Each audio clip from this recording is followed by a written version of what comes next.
Well, good afternoon, folks. Welcome back to the channel. Thanks for joining me today. Today, I want to talk to you about a knife that I've received a lot of questions about. It's been in several videos of mine, in fact, more than several, a lot here recently. It's been in almost every single one that I have done since I have gotten this knife. It has changed the way I look at larger blades. We have the American Knife Company Denali. Hang around, guys. I'll show it off to you.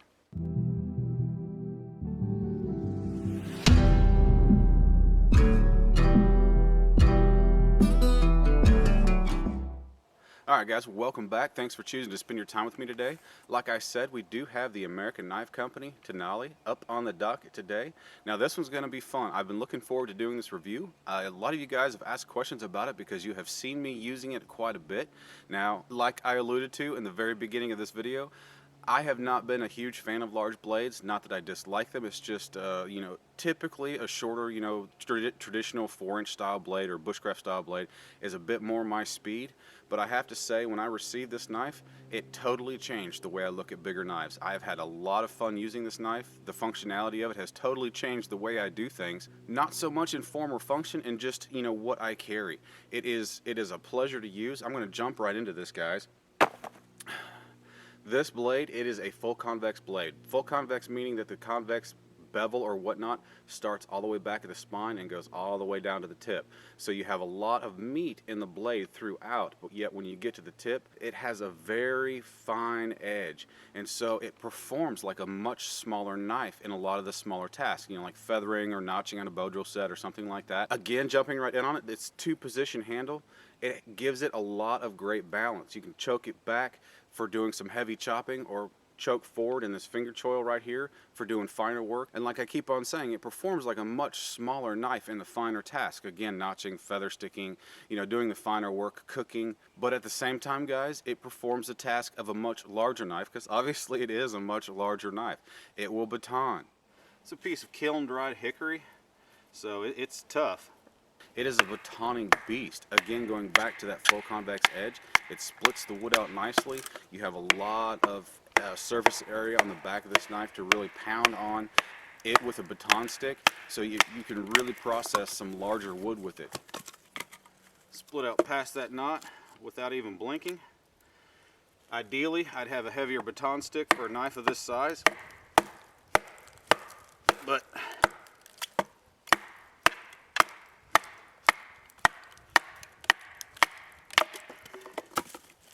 works like a champ.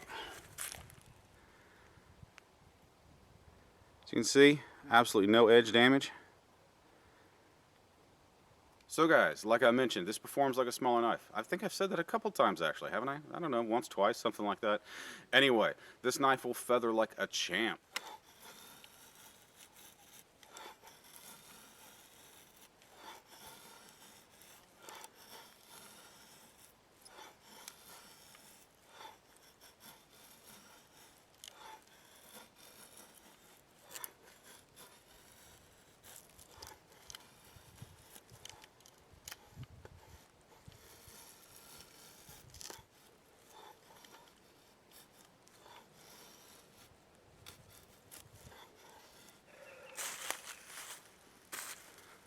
It does have a 90-degree spine.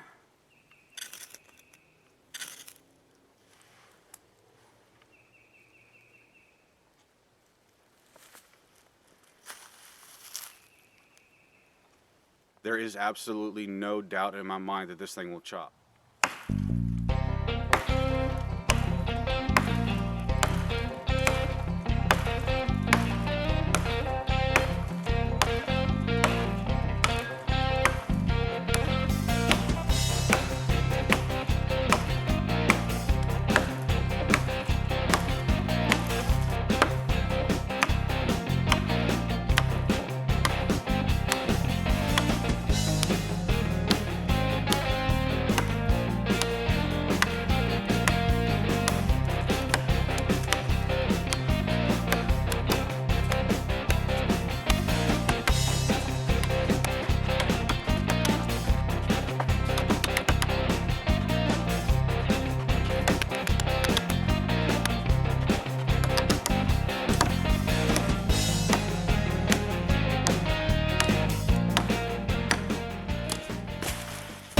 Now, before we get too far into this, I do want to highlight the sheath. Again, this knife is actually made by Bark River Knives, so again, you know the quality is there.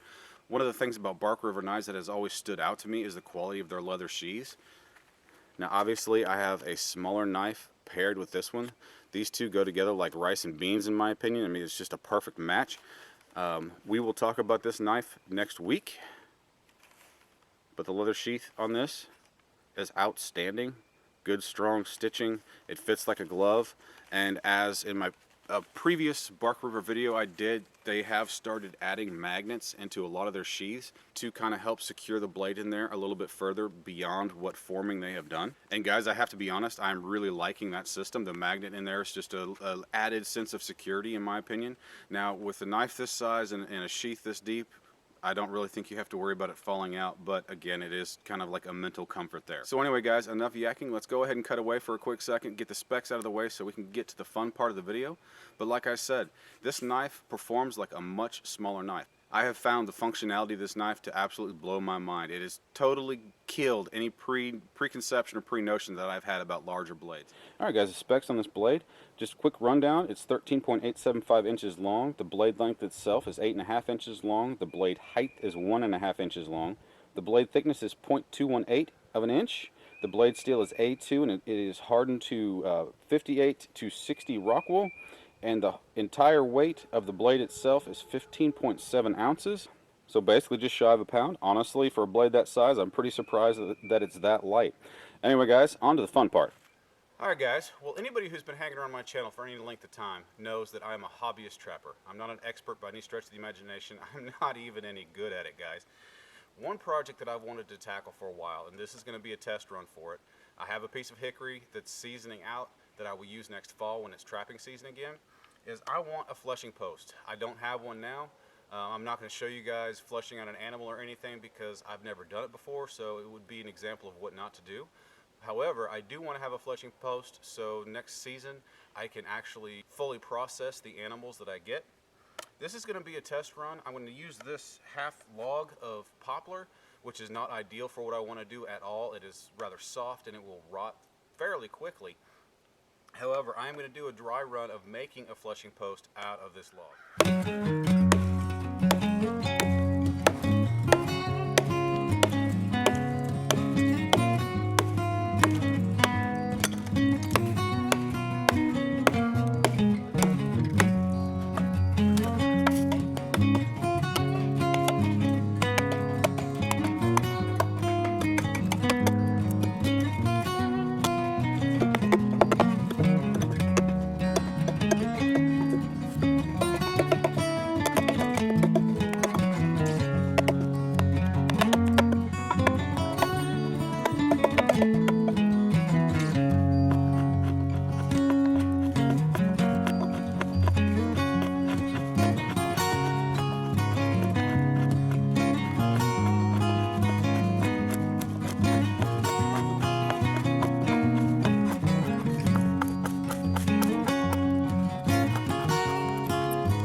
Well guys, there's many advantages to having a big blade in the woods. Obviously chopping is one of them. You know, quickly processing firewood and stuff like that for shelter building. It gives you the ability, if you don't have an axe or if you just don't want to use your axe, to cut down things larger than what your smaller typical bushcraft blade would be able to do easily, without batoning through it or something like that. One of the main advantages is, as you've been seeing, as a draw knife, it just takes, I wouldn't say it takes crafting to another level, it just takes it to a different level of ease. Being able to smooth out these chop marks, so the animal hide will lay on here and you can, not with this blade, but, flesh it out without it getting caught, or without the skin getting caught in the flushing pole itself. Not that I have any real experience with it, guys. A lot of this is assumption and just what I've seen on YouTube. So, it's YouTube's on the internet, so I'm sure it's correct. We all know everything on the internet's 100% true. But you know, including this video. So, but using a blade as a draw knife makes it really, I wouldn't say easy, but a lot simpler to remove a lot of the chop marks, indentations, cut lines, stuff like that. You can rough, smooth things out, almost to the point where basically you just need sandpaper to finish it up.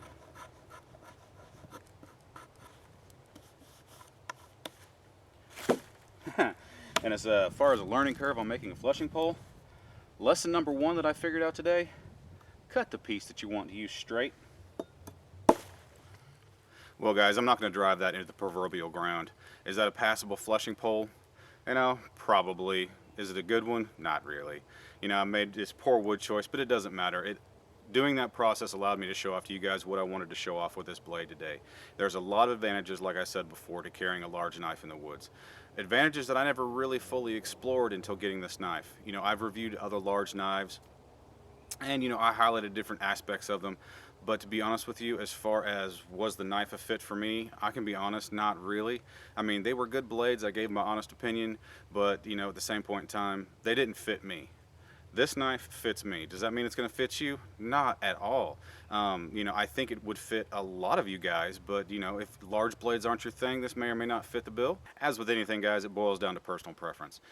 I like this blade. I think it's a great blade. The quality construction is rock solid, so you know that aspect of a good blade is there. So the rest of it boils down to personal preference. Anyway guys, there's no hiding the fact I like this knife. I do encourage you guys to check these out. Price point, again, it's from Bark River and American Knife Company. They're kind of paired up on this. As with anything, scale material means a lot of the cost. This one I believe is in the $350 range, which I know that's a large financial footprint, so to speak, but at the same time, I mean, look at the size of the knife. It is quality A2 steel. It does have some pretty scales on it. Anyway, product information, I'll go ahead and put the specs, even though we went over that in the description of this video. Links, all that stuff that you're used to seeing, it will be there as well. Well folks, enough rambling. You know I'm good at that. Anyway, if you liked the video, found it helpful, or just plain enjoyed it, please go ahead and give me a thumbs up. It does help me out quite a bit. Also guys, if you haven't done so yet, there's that subscribe button right down below here. Go ahead and click that for me. I would appreciate it. Also, as usual, hit up that comment section, folks. Let's have a discussion on this knife, other large blades that you like, questions about using larger blades. I mean, if you were like me, yeah, I didn't really give one a true fair shake as far as me personally until this blade. So go ahead and ask me questions, give me comments. Let's have a discussion, folks. But anyway, thank you very much again for being here, and I will see you next time. Have a great day, guys.